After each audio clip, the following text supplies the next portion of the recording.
Pour le Premier ministre, hypothèse numéro 1, Fraga Iribarne est ancien ministre de l'Information, actuellement ambassadeur d'Espagne à Londres, un centriste modéré ayant une étiquette libérale.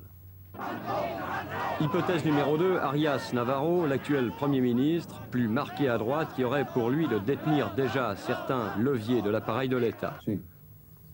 Hypothèse numéro 3, le comte de Motrico, un libéral de droite, disposant de certaines relations au niveau international. Que préconisez-vous? Par exemple, légaliserez-vous les syndicats? Oui, je légaliserai les syndicats. Reriez-vous les grèves légales? Oui, sûrement.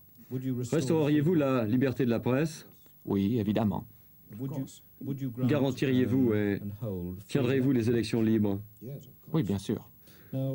Pensez-vous que cette sorte de démocratie orientée à droite serait acceptable pour la classe ouvrière?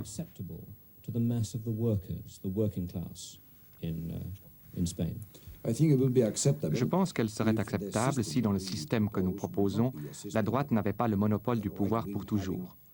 Dans ce régime, une alternative devrait être possible pour que la gauche, quel qu'en soit le nom ou la forme, puisse avoir un accès au pouvoir.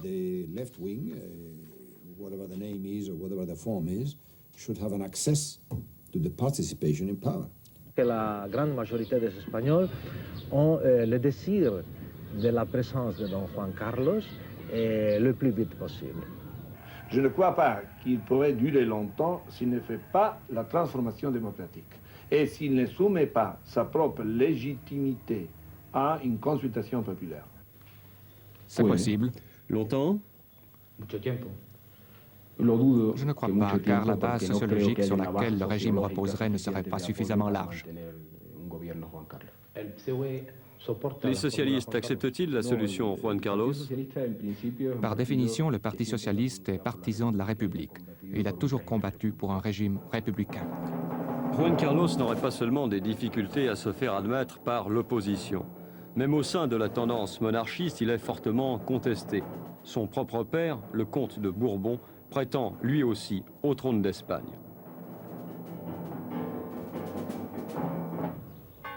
Cet enterrement au cimetière de Lausanne constitue une des rares occasions au cours desquelles on ait pu voir la famille royale réunie.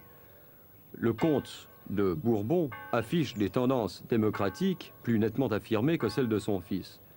De ce fait, Franco l'avait interdit de séjour en Espagne.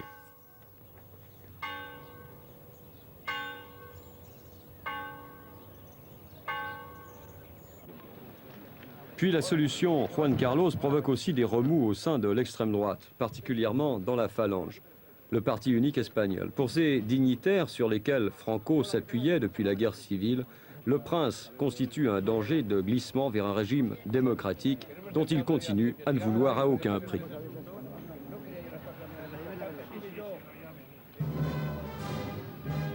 Séquelles de la guerre civile, survivance cyniquement perpétuée par Franco, la Phalange représente aujourd'hui une force qu'on ne saurait sous-estimer. Elle devait par exemple le rappeler lors des obsèques de l'amiral Carrero Blanco.